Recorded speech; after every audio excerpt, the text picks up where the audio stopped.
इस क्लास में सभी का स्वागत है। इस क्लास के माध्यम से भारतीय न्याय संहिता 2023 को आईपीसी के उल्लंघनों के साथ आज धारा 298 से आगे की धाराओं को पढ़ाया जाएगा। भारतीय न्याय संहिता के अध्याय 16 धर्म से संबंधित अपराधों के विषय में। तो इस अध्याय में धारा 298 से धारा 302 तक के प्रावधान शामिल हैं। धर्म से संबंधित अपराधों के विषय में जो उपबंध थे वो आईपीसी के अध्याय 15 में, जिसमें धारा 295 से धारा 298 तक की धाराओं में प्रावधान किया गया था। भारतीय न्याय संहिता की धारा 298 व आईपीसी की धारा 295, इसमें किसी वर्ग के धर्म का अपमान करने के आशय से उपासना के स्थान को क्षति करना या अपवित्र करना, इस विषय में दंड का प्रावधान करता है। तो इसमें प्रावधान करता है कि जो कोई किसी उपासना स्थान को या व्यक्तियों के किसी वर्ग द्वारा पवित्र मानी गई किसी वस्तु को नष्ट या नुकसानग्रस्त या पवित्र इस आशय से करता है कि किसी वर्ग के धर्म का उसके द्वारा अपमान किया जाए, या संभाव जानते हुए करता है कि व्यक्तियों का कोई वर्ग ऐसे नाश या नुकसान या पवित्र किए जाने को अपने धर्म के प्रति अपमान समझेगा, तो इसके लिए जो दंड है वो 2 वर्ष का कारावास, किसी भांति का है, या जुर्माना, या दोनों से दंडनीय होगा। और इस धारा के अंतर्गत जो अपराध होगा संज्ञेय, अजमानती और कोई भी मजिस्ट्रेट द्वारा विचारणीय होगा। भारतीय न्याय संहिता की धारा 299 व आईपीसी की धारा 295 का, इसमें विमर्शित और विद्वेषपूर्ण कार्य जो किसी वर्ग के धर्म या धार्मिक विश्वासों का अपमान करके उसकी धार्मिक भावनाओं को आहत करने के आशय से किए गए हैं,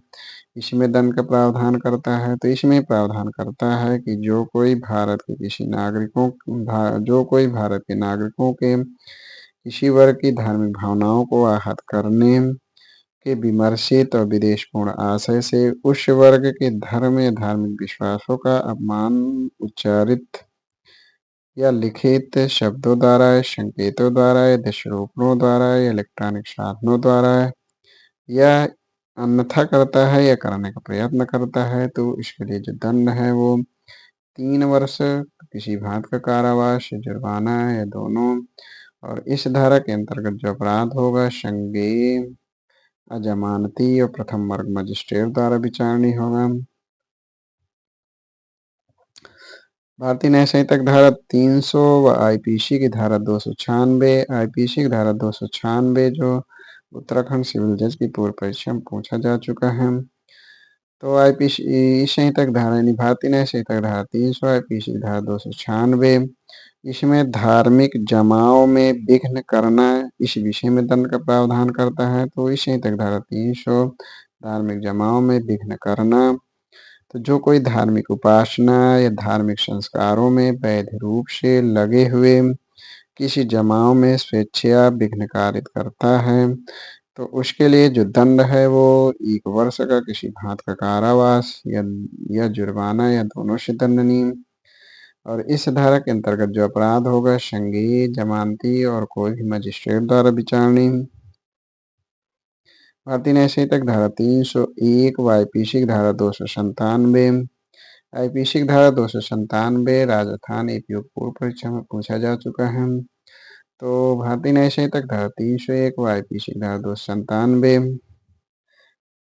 कब्रिस्तानों आदि में अत्याचार करना, इस विषय में दंड का प्रावधान करता है। तो इसमें प्रावधान किया गया है कि जो कोई किसी उपासना स्थान में या किसी कब्रिस्तान पर या अंत्येष्टि क्रियाओं के लिए या मृतकों के अवशेषों के लिए निक्षेप स्थान के रूप में पृथक रखे गए किसी स्थान में अतिचार या किसी मानव शव की अवहेलना या अंत्येष्टि संस्कारों के लिए एकत्रित किन्हीं व्यक्तियों को विघ्नकारित इस आशय से करता है कि किसी व्यक्ति की भावनाओं को ठेस पहुंचाए या किसी व्यक्ति के धर्म का अपमान करे, या यह संभाव जानते हुए करेगा कि उसके द्वारा किसी व्यक्ति की भावनाओं को ठेस पहुंचेगी, किसी व्यक्ति के धर्म का अपमान करेगा, तो इसके लिए जो दंड है वो 1 वर्ष का कारावास, किसी भांति का, या जुर्माना, या दोनों से दंडनीय होगा। और इस धारा के अंतर्गत जो अपराध होगा संज्ञेय होगा, जमानती होगा और कोई भी मजिस्ट्रेट द्वारा विचारणीय होगा। भारतीय न्याय संहिता की धारा 302, आईपीसी की धारा 298। तो भारतीय न्याय संहिता की धारा 302, आईपीसी धारा 298 किसी व्यक्ति की धार्मिक भावनाओं को ठेस पहुंचाने के विमर्शित आशय से शब्द उच्चारित करना आदि,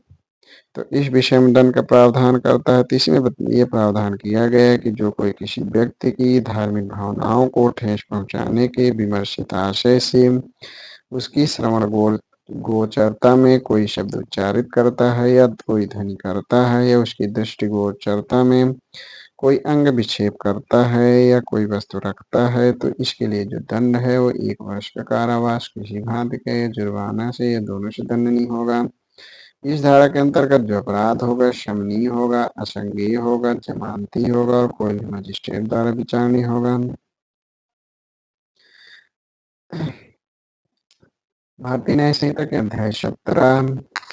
संपत्ति के विरुद्ध अपराधों के विषय में, तो संपत्ति के विरुद्ध अपराधों के विषय में अध्याय 17, इसमें धारा 303 से धारा 334 तक के धाराओं में प्रावधान किया गया है। संपत्ति के विरुद्ध अपराधों के विषय में यह आईपीसी के अध्याय 17 में, आईपीसी के भी अध्याय 17 में था, जिसमें धारा 378 से 462 तक के प्रावधान थे। यह अध्याय झारखंड सिविल जज की पूर्व परीक्षाओं में पूछा जा चुका है। तो इसमें है चोरी के विषय में, तो अध्याय 17 में चोरी के विषय में, तो धारा भारतीय न्याय संहिता की धारा 303 व आईपीसी की धारा 378 व 379, तो भारतीय न्याय संहिता की धारा व आईपीसी धारा 378, 379 इसमें चोरी के विषय में व चोरी के दंड के विषय में प्रावधान है। तो भारतीय न्याय संहिता की आईपीसी की धारा 378 व भारतीय न्याय संहिता की धारा 303 की उपधारा 1, यह आईपीसी की धारा 378 जो राजस्थान सिविल जज की पूर्व परीक्षा में पूछा जा चुका है। तो आईपीसी की धारा 378 व भारतीय न्याय संहिता की धारा 303 की धारा 1, इसमें चोरी के विषय में बताया गया है कि जो कोई किसी व्यक्ति के कब्जे में से उस व्यक्ति की सम्मत के बिना कोई चल संपत्ति बेईमानी से ले लेने का आशय रखते हुए वह संपत्ति ऐसे लेने के लिए हटाता है, तो ये चोरी करता है, यह कहा जाता है। यानी किसी व्यक्ति के कब्जे में से उसकी सम्मति के बिना बेईमानी से कोई संपत्ति, कोई चल संपत्ति को हटाना। इसमें स्पष्टीकरण 1 में है कि जब तक कोई वस्तु भूबद्ध रहती है, चल संपत्ति न होने से चोरी के विषय नहीं होती, किंतु ज्यों ही वह भूमि से पृथक हो जाती है, वह चोरी के विषय होने योग्य